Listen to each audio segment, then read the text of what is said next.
Ukrayna ordusu Donbas ərazisini tərk etməlidir. Bu, Rusiya tərəfi üçün vacib şərtdir.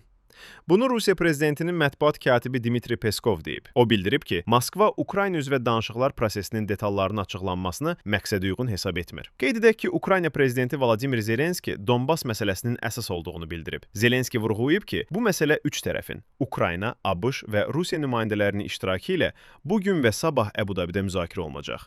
Zelenski həmçinin jurnalistlərə bildirib ki, Rusiya ilə müharibə bitdikdən sonra Ukrayna Avropanın birləşmiş qüvvələrinin əsasını təşkil edə bilər. Bizim böyük və müharibə təcrübəsinə malik ordumuz var. Avropanın birləşmiş qüvvələrinin əsasını məhz Ukrayna ordusu təşkil edə bilər. Bunun üçün bir neçə addım atmaq lazımdır. Lakin hazırda buna vaxtımız yoxdur, deyə o bildirib. Zelenski əlavə edib ki, bu addımlar arasında hüquqi və bürokratik prosedurlar, eləcə də maliyyə resurslarının cəlb olunması var. Buna vaxtımız yoxdur, çünki diqqətimiz cəbhədədir.